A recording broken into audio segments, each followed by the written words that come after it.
नमस्कार, मी ॲडव्होकेट विक्रम.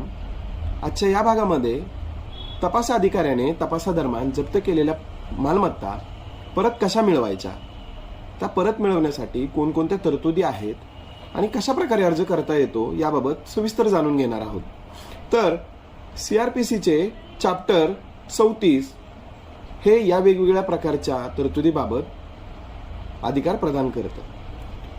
एखादी मालमत्ता तपास अधिकाऱ्याने तपासादरम्यान गुन्ह्याच्या अनुषंगाने जप्त केलेली असते, जसे की चोरीस गेलेला माल, चोरी केलेला माल किंवा गुन्ह्यात वापरलेली वेगवेगळी मालमत्ता, जसे की गाडी, मोबाईल, इतर वेगवेगळी साधनं, हा तपास अधिकारी तपासादरम्यान जप्त करतो आणि जप्त केल्यानंतर जप्ती पंचनामा संबंधित कोर्टाकडे सादर करतो.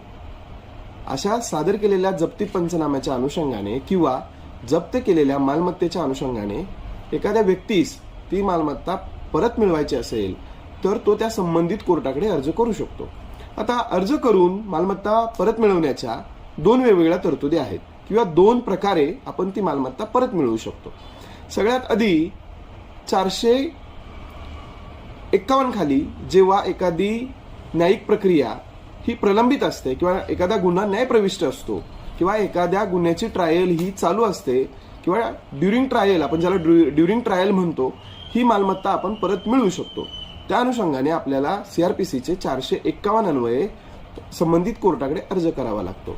आता आपण कोर्टाकडे अर्ज केल्यानंतर कोर्ट वेगवेगळ्या प्रकारच्या अटी तरतुदी हे घालून देऊ शकतं. जसे की तुम्ही समजा एखादी गाडी आहे, ती तपासादरम्यान जप्त केलेली आहे आणि तुम्ही ती परत मिळवू इच्छिता. तुम्ही ती गाडी परत मिळवण्यासाठी 451 अन्वये संबंधित कोर्टाला अर्ज केला. अर्ज केल्यानंतर तुम्ही तुमच्या मालकी संबंधातले सर्व कागदपत्रे मेहरबान कोर्टाकडे सादर केले.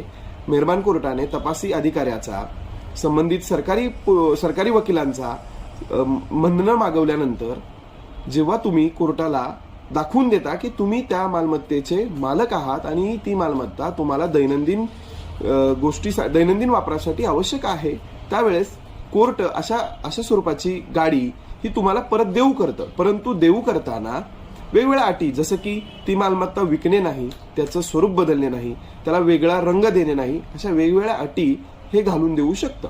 त्यानंतर त्या पुढचा दुसरा जो प्रकार आहे किंवा दुसऱ्या प्रकारे जेव्हा आपल्याला वस्तू परत मिळते किंवा मालमत्ता परत मिळते ते म्हणजे CRPCचे कलम 452, ज्यामध्ये एखादी न्यायिक प्रक्रिया संपते आणि जेव्हा कोर्ट त्यावरती अंतिम जजमेंट किंवा अंतिम निकाल देतं त्यावेळेस, म्हणजे at the end of trial किंवा at the time of disposal of trial, court ही संबंधित मालमत्तेची विल्हेवाट लावू शकतं.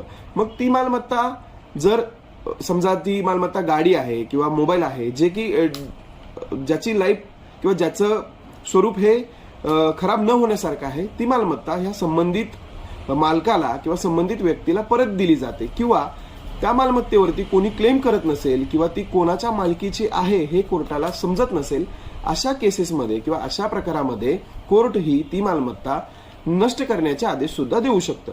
यापुढे काही पेरिशेबल, म्हणजे ज्या त्वरित खराब होण्यासारख्या मालमत्ता आहेत, अशा मालमत्ता कोर्ट जप्त केल्यानंतर विकण्याचे आदेश देऊन संबंधित पैसे कोर्टाकडे जमा करण्यासाठी हुकूम करू शकतं. असा ह्या साधारणपणे CRPCचे चॅप्टर 34 मध्ये तुमची मालमत्ता परत मिळवण्यासाठी वेगवेगळ्या तरतुदी दिलेल्या आहेत. आणि त्यासाठी जर तुम्हाला मार्गदर्शन हवे असेल तर नक्की कॉल करा. धन्यवाद.